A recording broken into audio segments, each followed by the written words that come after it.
Hi guys, welcome back to my channel. My name is Esther. For those of you that are new to my channel, welcome to my 10 subscribers. Thank you so much for your continued love and support. Today's video is going to be different. I'm just going to be talking about life as an immigrant here in Canada. And not only in Canada, but I'm sure this applies to so many other immigrants in other different countries. And I hope it will help someone.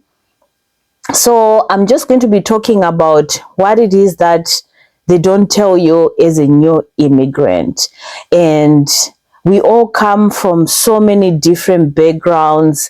And when we migrate to most of these countries, we are migrating in search of a better life. We are migrating because of war. We are migrating because of so many different reasons. And most of the reasons why we migrate is not because we are migrating because we want to be leaving our families and to start on our own lives. We would so much love to be with our families, would love, who doesn't want to be seeing their mom, their dad, their siblings, and also their children grow up. Nobody, maybe there are a few people, but the majority of the immigrants that I've come across, that I'm friends with, we all dream of a life where we could be with our families, we could be together, but because of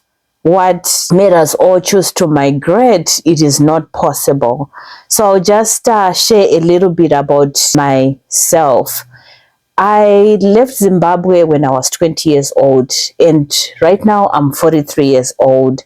And when I left Zimbabwe, it wasn't because of war, it wasn't because of famine, but the time when I left Zimbabwe, it was because I had relatives that were already outside the country, and they are the ones that facilitated my move to leave Zimbabwe for a better education, for a better life. So that's how, that's just the gist of why I migrated. It wasn't because of war at the time, no. But life as we knew it in Zimbabwe too was no longer the same from when I was growing up. So the best option for most people during the late 90s, early 2000s was to find wherever they could find outside the country to go and migrate to. And for myself, when I finished high school, I had applied to a few places, and I'd applied to England mostly. I guess, I don't know why I only applied to England. I think it's because there was access to information about the schools over there. And it wasn't the era of computers where you can just go on the computer and search wherever you want, and everything you had to see it on paper at the time. So that's why I ended up just applying to England. And when I applied over there, I actually got a few responses, and I was actually contemplating on one of them. But then at that same time, when I showed my dad that I'd gotten accepted into the nursing program and I was going to be getting £300 a month, there was accommodation, somebody was going to come and pick me up from the airport, my dad also told me that my uncle and aunts were also applying for school for me to go to the US. So he asked me to wait a little bit to see what was going to come out of it. And fortunately enough, I was able to also secure a place of education in the States. So I ended up going to the States because that's where family was. Excuse me. That's where my aunts and uncles were, unlike having me to have gone to England where there was pretty much no one at the time for me. So I ended up in the States as a student, and soon after I finished school, I had gotten married, so we ended up coming to Canada. And the circumstances that made us to Canada was because Canada being in the Commonwealth, knew what was happening during around that time. It was where there was a lot of political unrest in Zimbabwe. So Canada was accepting Zimbabweans that as long as you found your way to Canada and also had some education, they were accepting you. So since I had graduated and I had also been married, we applied over here, and there was a program that we applied to that was accepting Zimbabweans from the US. So we came over. But now to get into my story on what they don't tell you as an immigrant. Yes, I'd been an immigrant in the States, but I knew pretty much nothing about living life, really, because I was just living the life of a student. And I was also under the shelter of my family, and then got married, and shortly after getting married we moved to Canada. And whilst here, one of the things that, yes, they encourage you to open a bank account, but is about debt, because debt is what kills a lot of dreams at the end of the day. You know, we have so many dreams. Oh, you know, when I start working, I want to do this. But if you do not know the right direction of securing a credit card, a loan, you are going to be living a life of paying back debt with high interest rates. So in my situation, when all was said and done, yes, we did get a credit card, and we got it through a bank. But also, we also had some life situations that were happening, and we needed to borrow some money. But because of lack of knowledge, of knowing exactly the right places to go, and never ever having been in debt.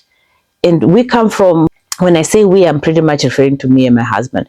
We come from Zimbabwe, and when we were growing up, we hardly ever, I never heard of anybody saying I'm paying a credit card. Nobody pretty much had a credit card. It was just your bank card. And if you needed something, you needed a car, you needed a house, everything was cash and carry. There was no credit that I knew of at the time. So coming here, just getting into debt and learning about credit, there was no schooling. We just learned on the fly, and you'll be hearing so many informations. And also the TV will be advertising, oh, get a credit card from here. Oh, you can get a payday loan from here. And so we ended up going into debt with Feston.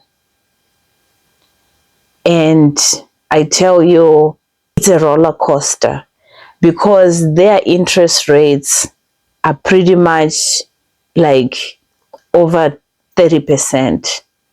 And then when you think about it, you can go to the bank, especially in the previous years, not now when there is so much inflation, you could get a nice loan for 4% up to 10% or something like that. Because over the years with learning, we ended up securing a loan with the bank, and we were only paying 6% at the time compared to the 30% that we had.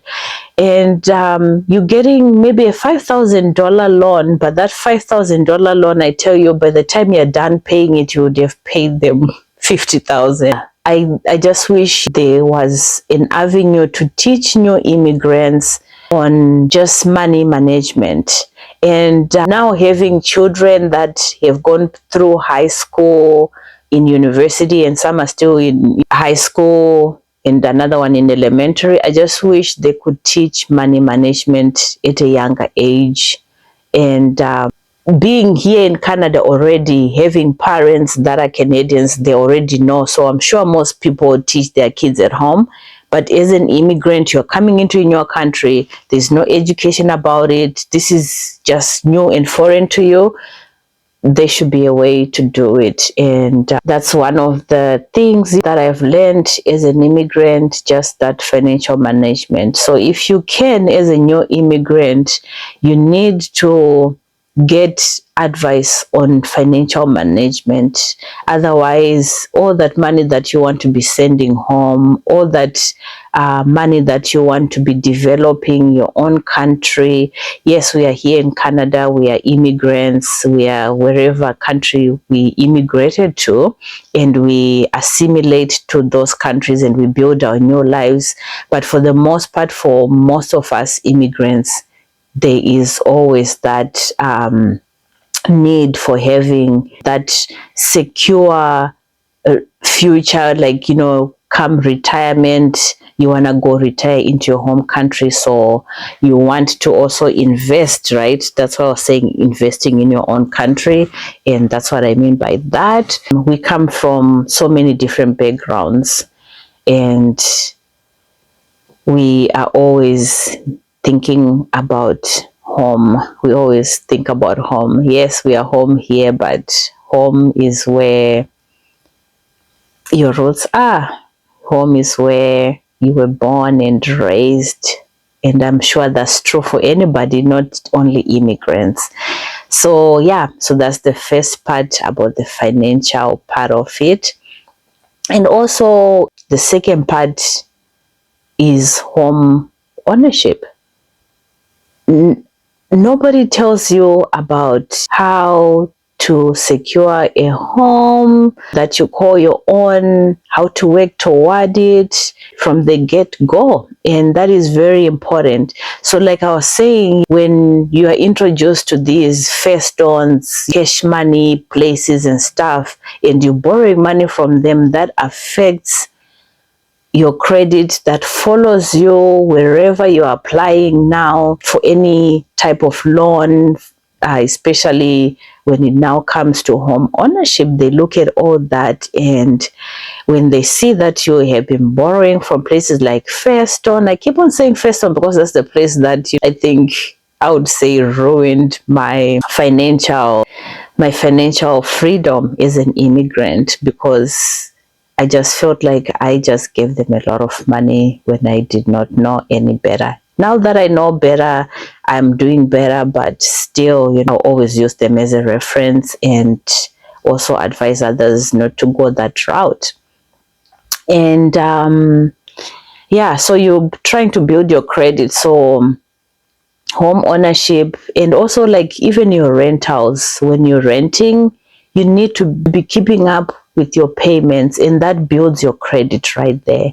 It doesn't necessarily mean that you have to just be borrowing from somewhere else. Just your rental, you need to be paying on time. You need to build that relationship with whoever you are renting from, and that also tells on when you now go to apply, because there's a thing that's called a credit report, and that credit report is every little detail of wherever you have ever borrowed money from. So borrowing money comes in terms of owning a credit card, your payment system. Are you paying on time? Are you paying it in full? And also how much is left in that credit card also affects your borrowing in the future for a new house. And your rental, it affects your borrowing for your future house. Your car that you're driving, as you know, over here is very difficult. I've never come across somebody, especially an immigrant, who says, oh, I bought my car cash outright. I've not come across somebody saying that. So you paying for that car loan payment and paying for your insurance on time. At least insurance is not on the, is it? I'm not sure if it is on your credit report. But anyway, you need insurance regardless, right? Because if you don't have insurance for your car, if you get stopped, that's a risk of you losing your license right there. So yeah, paying for those on time, that's really, really necessary. And then also school. Moving on to school, upgrading yourself. Go for something that, okay, before I even give any advice to anybody, for myself, nursing was never any part of my dream growing up. And it was all as a result of what I saw nurses doing, right, growing up. It was never a part of what I wanted to be. And my dad worked for a law firm, and he wanted me to be a lawyer when I grow up. He was an accountant for a law firm. He wanted me to be a lawyer. And I didn't see myself as a lawyer. My dream was to actually do what he did. I emulated him. I wanted to, to be in accounts. I wanted to be an accountant as well, even though I sucked at accounting, but that was my dream. But when I went to the States, my uncles and aunts, they told me it's better to invest first in education, in something that, soon after graduating, you'll be able to get a job. And nursing being one of them. And with most of my family members, they are in the medical field. So nursing was like a given. So I got into school of nursing. And ever since I got into nursing, I've never looked back. I've never thought of anything, because I think by that time when I moved to the States, what I wanted to do was actually pharmacy. I wanted to be a pharmacist, and I'm sure I would have been a very good pharmacist. But God always has other plans for us, and I quite enjoy nursing now. And I've never not liked nursing, really, from the time that I started doing it. And I never even thought of venturing into something after school, because life happens, right? Yeah, there's no, for most of us, opportunity to be like, oh yeah, I did this first course that, will get me a job. And then also I'm working this job now, getting money. I can now go and do my, my chosen career. That does not work for most of us, because when we migrate, most of us are already in our 20s, some are in our 30s, some are in our 40s. So there's no time to be wasting time. It's like, what's next? What's next? What's next? So that's what happened with me. I mean, like, I came when I was young, 20. I consider that to be young. And because of my life choices, I ended up finishing my RN at 33. Yeah, when I was 33 years old. And I had started taking it when I was 20. So I went through the stages. I was a healthcare aide whilst I was in school. And then whilst I was in school, instead of doing, finishing the RN program that I had, embarked on initially, I stopped it being, in LPN. And then, kids were happening in between. And then soon after the second child, decided to go back again and do my RN. And then I finally graduated. And I can say for me, it worked out for me. But for other people, that might not work out for you, because some people like to be financially stable and make all those career goals and life goals of traveling and everything. But for me, everything has been happening at the same time with the growth of my children. So I don't regret any of it. And there's, we always say, oh, if I could, but honestly, there's no turning back in life. So I'm content with every stage of my life, what has happened. And so what were we talking about? So we were talking about schooling. Yeah, so get into courses that will give you a job. Research on the schools that you're going to be attending as well, because the school that you attend has an impact on you getting a job at the end of the day. If it's not a reputable school, you will see yourself struggling to get the same job that you went to school for with another person that did the same thing. I just had to check to see if my microphone was still on, because I could be yapping away and nothing is recording. When it comes to school, do something that will give you a job when you're done. And as the saying goes, and I say this to my children, do something that makes you happy. Because as much as you would like to go to school to study a program that will get you into a job after you're done, get you employment, sometimes it's important to also not get into that cycle of you ending up not loving what you did and having to go back to school again to do something that you could have accomplished in the beginning. So yeah, when you're choosing, just choose wisely. That's my only little advice. So let me know in the comment section. We can make this into a series and talk about some more things that we face as immigrants, but I just thought those three are a good start for now on what to expect and what to think about as a new immigrant. Let me know in the comment section what you think about these 3 pointers that I just talked about. One was on debt management and debt acquiring, because with everything in these foreign countries, it's all about your credit score, your credit score, your credit score, and that credit score involves you getting into debt. So just choose wisely, seek guidance of a financial advisor if you can, and if not, go to the immigration centers for them to direct you in the right path. For schooling, same thing. Choose wisely, choose the right school, and choose the right degree or certification that you want to. And it doesn't necessarily have to be something, like when I was in Zimbabwe, I never really heard people talking about jobs like welding, plumbing, building, being in the construction business. Even if I did or see some people doing it, it's the jobs that people look down on. And then only to come over here, you do not look down upon any job. Any job that you get to do, you should be proud of it because it brings food on the table. At the end of the day, that's what it's all about. And here, plumbers, I say plumber, but here most people say plumber, welding, welders, they get a lot of money and are needed.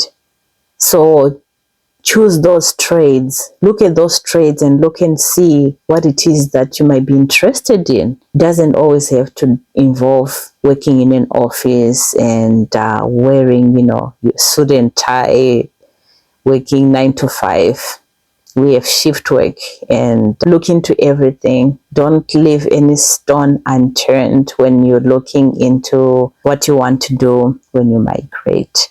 Yeah, let me know in the comment section. I know so many people have questions, so many people have migrated and they've gone through the same situation that I've gone through. I've only touched the surface. I didn't go way deep in. I mean, this is my very first sit down video talking about this, so you can imagine how much courage it took me to even come and open up about the little that I have shared. Let me know in the comment section. Otherwise, I'll be seeing you again in the next one. Love you. Bye.